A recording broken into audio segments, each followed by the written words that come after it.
So what's this episode about? Well, before we get too far into it, there's not really much footage of the actual Argo doing anything in this video. This is all about preparation. We don't have the Argo with us at the moment. It's sitting at the trailer place, getting measured up and sized up for the final alterations to the trailer.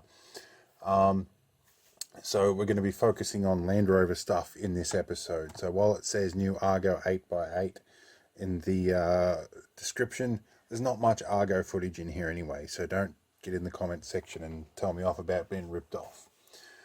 So let's jump to the first video. This is all a little bit out of sequence, as I've said before, because I'm filming multiple videos all simultaneously. A lot of this stuff gets mixed up, so apologies if things are a little bit out of context. So let's jump into this video, straight into the trailer plugs and stuff. Alright, another thing has arrived. I've got some 7-pin trailer wire and a 7-pin flat socket. Now we're going to wire this to the back of the Land Rover in parallel with the 12-pin NATO plug, just because those things are so damn hard to find. And I'm going to pull a couple of different types of trailers on there. So we're going to need a 7-pin flat. So let's get this out of this insanely difficult to open packet and start wiring things up. Alright, we've got things out of the packet, and quite conveniently they have given us a wiring diagram with the colours on the back. I don't have to look this up, but I am dubious because this wouldn't be the first time that a retail packet has lied to me about something.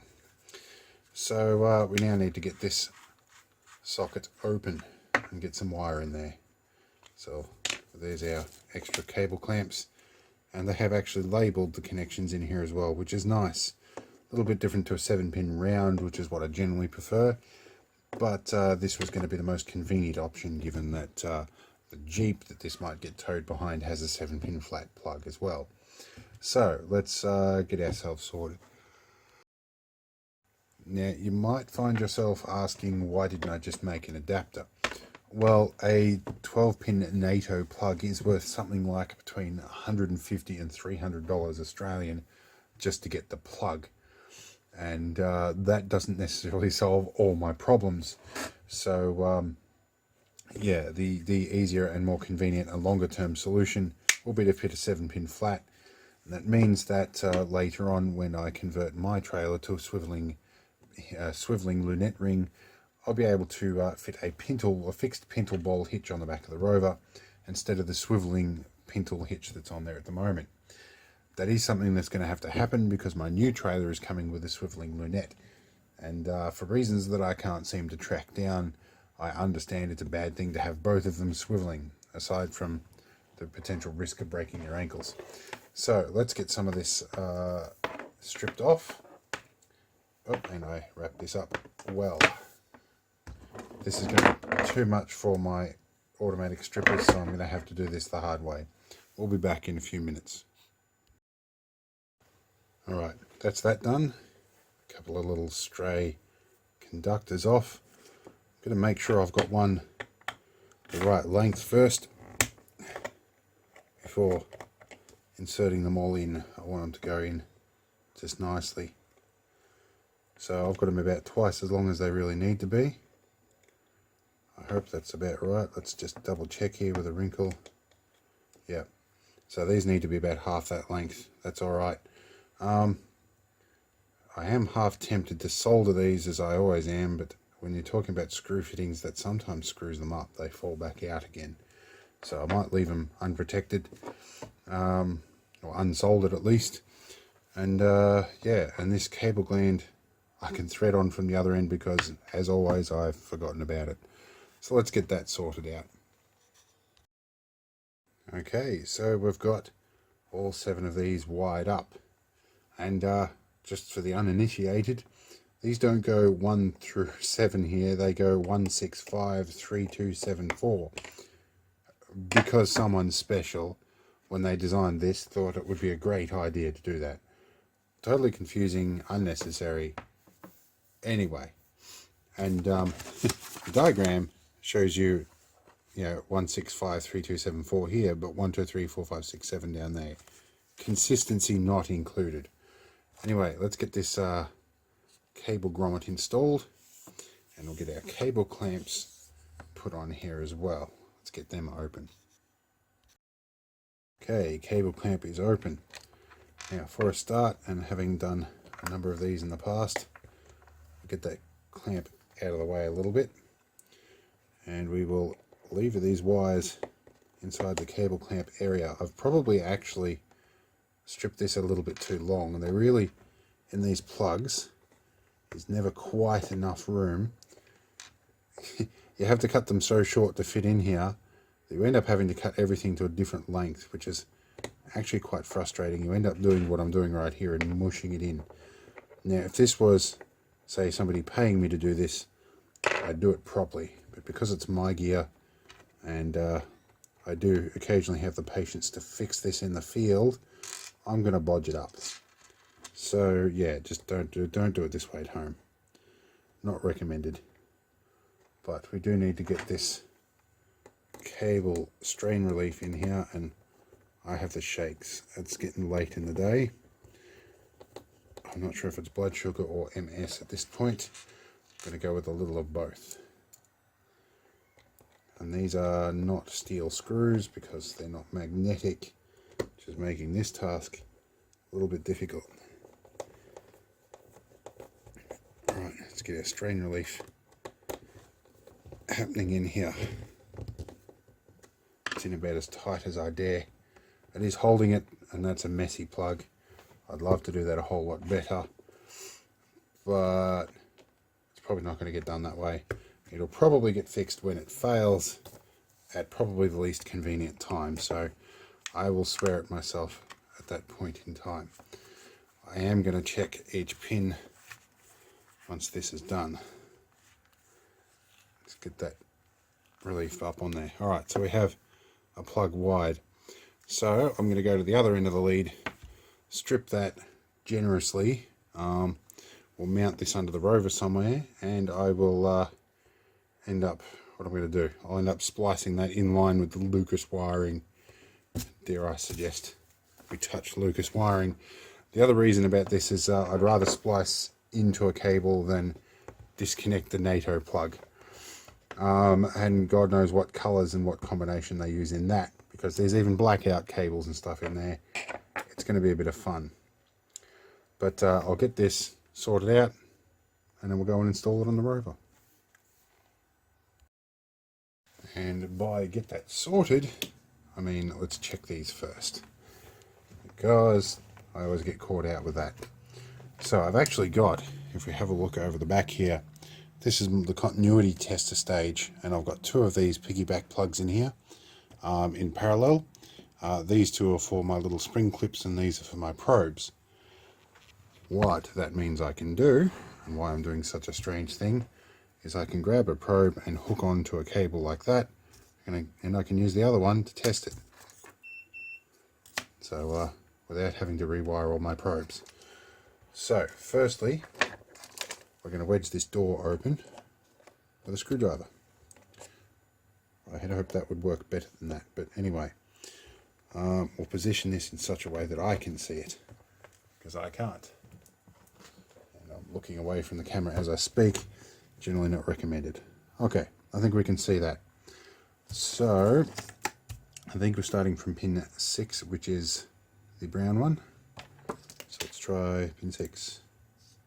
This one. First one I check, doesn't work. Alright, let's do this. Okay, that's pin 7. So pin 7's good. We'll fold that to let us know whether it's worked. Let's try red one, which should be pin 6, opposite end. Okay, that's good. Where's our pin 5, which will be right next to that? Okay, that's good. And good clear beep. It's not like crackly like it would be if there was an intermittent connection. This should be pin 1 here. Okay, so that's pin 1 on that end. This whole layout of pins is really annoying. So pin 4 should be one end of these. It's pin 4, yep. Pin 3 should be the offset one in the center, that's ground return. Okay, that one's good. And our black, instead of being ground, is actually reverse signal, which is pin 2, which is actually the third one in. Okay. This is why I don't like 7-pin flats. Somebody just... Anyway, I'm at a loss for words. Why? Let's create a standard, but let's make it the most inconsistent we can. Anyway, let's separate the coloured blue tack. And let's move on to the Rover. Right, so videoing lately has been a little bit fragmented, and I've got clips of video all out of sequence everywhere. I'm trying to make them all join together in such a way that makes sense, so bear with it if things seem a little bit fragmented. Anyway, the job I've got today, I think you may have seen, if I've put all these things together, the point at which I wired this up. So rather than make an adapter on the trailer of my Land Rover to go from this 12-pin NATO socket to one of these, I'm going to actually wire a second socket on the back. Just simply because the price and availability of NATO sockets is actually quite high and quite difficult. So I'm just going to fit myself with 2 sockets. So I've just printed out my diagrams. Of course, I've only got a laser printer, so I've lost the colours. I've had to indicate my colours here and to what colours need to go on the 7-pin flat. I'm personally a 7-pin round guy, but the Jeep's got a 7-pin flat, and it just saves us from having to use another adapter. So let's crawl under the Rover. Right, so first thing I've got to do is work out where all this comes from. And I realise I've got a bit of rubber stuck from this bit in the hitch, so I'll have to pick that out in a minute. Alright, so I've got to work out where the wiring goes, and we can see clearly our trailer wire running along up here. And I noticed that my number plate light's probably not working. We'll fix that. That's got very hard and brittle over the time, so I might stick a whole new piece of wire in that, and I'll probably blow a fuse at some point soon if I don't fix that. There's a bunch of mess of wire under here. I think we go underneath, so let's bump this camera around and crawl underneath. Now there is this guard behind the mud guard, and there's another rubber grommet around that. I think up in here is where our trailer wire goes. I think that's it there. Yep, so it goes up behind this. We might have to pull this guard off, so I might go and get that brand spanking new impact driver. We might rip all these things out and try and get access to that. Alright, I hope this angle works. I'm not sure if you can see what I'm doing, but we need to take this guard off.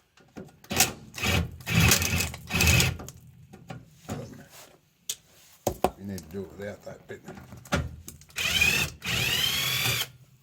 There's one. Another one. God, this makes life easy. I bet you these ones are after 10. No, they're not. I've used ratchet spanners for those, but we might be able to. Nope, got to undo the other 2. Ratchet spanners to the rescue. See if I can get the right size socket on one of those. No. Try this one. Nope. Let's come over this way. I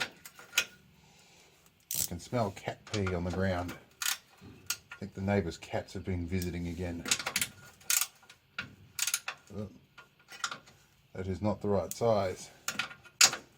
Nor is that one. Down a small size. That's the one we want. Oh, neighbour's busy. I think he's building a pergola or something. Alright, we'll be back. Alright, well we're in like Flynn, as the EEV blog says, but there's a whole unwholesome amount of dirt stuck in here. I guess that's from the mud puddles I drove through a while ago. Now we've got nice little push connectors and solid core cable everywhere. Where are you?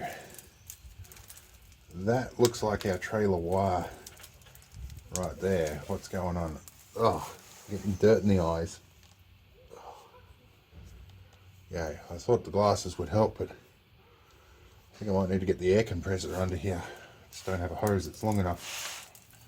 Alright, these are all push connectors. I think I can splice in from here. Yay, that's going to be fun. There's a lot of connections and joins, and this is all really badly twisted up. So I'm going to clean this up before I work with it. There's just dirt falling off everything. But, I think I've got to the end of this. I've cleaned everything up, given it a good scrub. It looks like tail light here is piggybacked off trailer socket. Everything's all sort of in parallel, which kind of makes sense. Then we've got this big master bundle up here. This runs up to the front of the vehicle. And then we've got a mystery ground, which I'm not sure why that's not connected, but I think it was probably behind one of the sockets or one of the nuts I removed. So I'll put that back on. But yeah, I think I can probably just piggyback off everything. And this is my number plate light. So yeah. Alright, let's see what else we can do. Alright, well, I'm just going to start with what I know. I'm going to replace my number plate wire. And I can't find my little waterproof heat shrink tubes. I've used glue-filled heat shrink for everything here. I'm not going to have that option, so I might shove some hot glue inside heat shrink to do the same. But yeah, so we'll start with this. And I think looking at this, I'm going to need a little bit more length to play with on this socket, so we might strip a bit more back off that, although that might be okay. Anyway, let's get cracking. Right, typical Lucas thing, I've just checked the continuity of these because Lucas wiring catch you out. Red is ground, black is the whole wire. What the hell? Anyway, let's hook these up. Alright, so we've got our tail lights on, and being Lucas wiring, I double check everything. So I've got a test screwdriver here. I'm hooked up across the black wire. I'm hoping if I touch to the chassis, we'll see it light up. It doesn't. Not surprising. Alright, let's see what else we need to do with this. So the multimeter lied. I'm hooked up to the black now. Oh no, I'm hooked up to the red, to ground, and my light lights up. So it might have been a light globe in series somewhere, but still I had no continuity with the multimeter, and that's why test screwdriver is your best friend with these things. Alright, so I guess brown wire goes to red after all.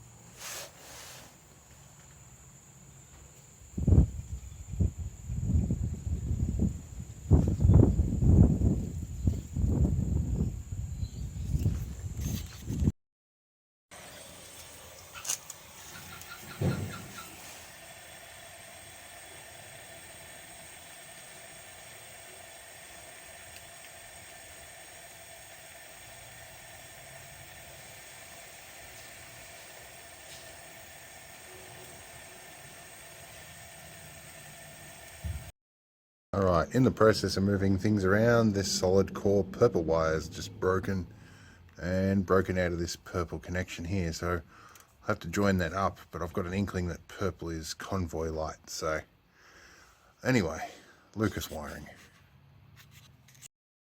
A little bit of the way through, and as typical, none of the wiring colors match up. I finally found the one that I want. And what I'm doing here, and yes, I know this is a messy job, I'm using these guys to just splice the insulation in line. So Anyway, I found my right hand, or one of them anyway, one of the blinkers. So we'll work with that. So the rat's nest is getting bigger, but I've got one lucky last little one to find, and that's the stop wire. I found my left hand and right hand. Turns out that green and red stripe should actually be right hand, and it's actually left hand, and green and grey should be left hand, and it's actually right hand. They got the blinker wires backwards. It explains a few things. I've joined up our purple wire here, and yeah, I know these aren't inline splices, but we'll live with that. There's glue-filled heat shrink everywhere on these push connectors. Shit idea if you ask me. They're all full of dirt. I might have to clean some of that out. That might clear up some of my electrical issues. But yeah, stop wire. No idea. Let's look at the diagram. Just while I'm down here, is the ever watchful magpie waiting for a feed?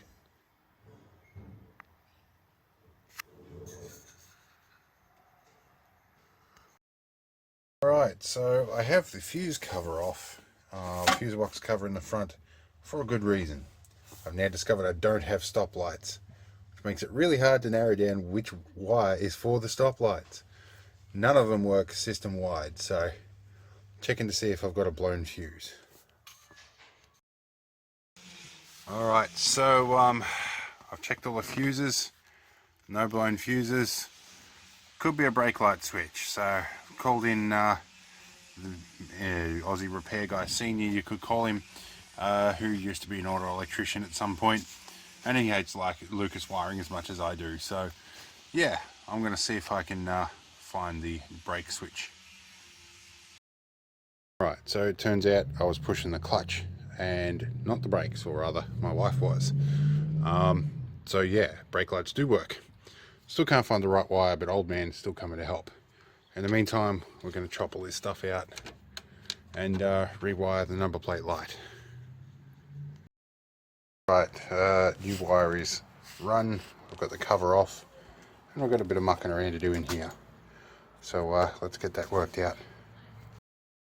Important little thing I've changed is when I lower the tailgate down here, there's a nice big generous loop that moves, rather than it being wrapped around the hinge there like it was before. And when everything went hard and brittle, put lots of torsion on it and broke it. So anyway, almost done. Alright, well, we're back inside. I'll give you a quick recap of what's happened. I didn't get much filming in once my senior technician, shall we say, is here. Long story short, we got everything wired up. We rehashed the very, very vintage connectors that were inside that trailer.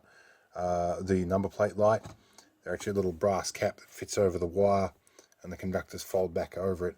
Very old way of doing things. Luckily, yeah, my old man's seen that before. He's been around a little while.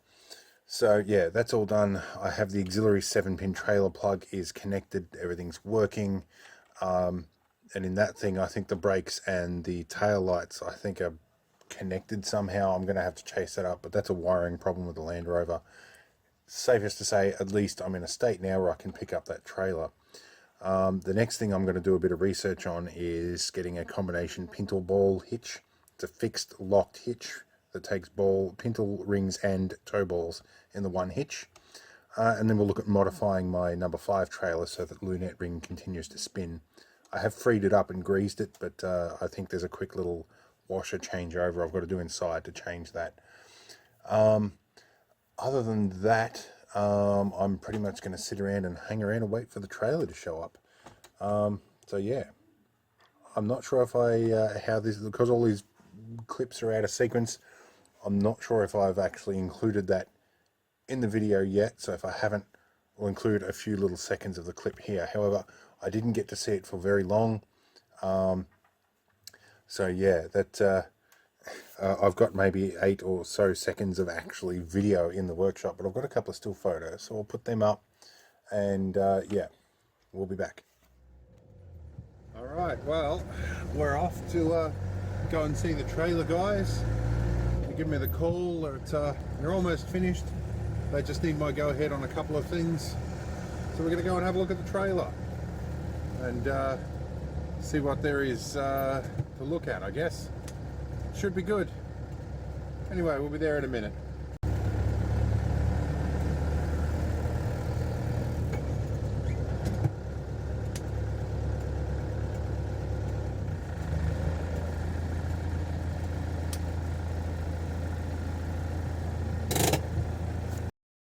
So it's not, you don't have to back it Yeah. back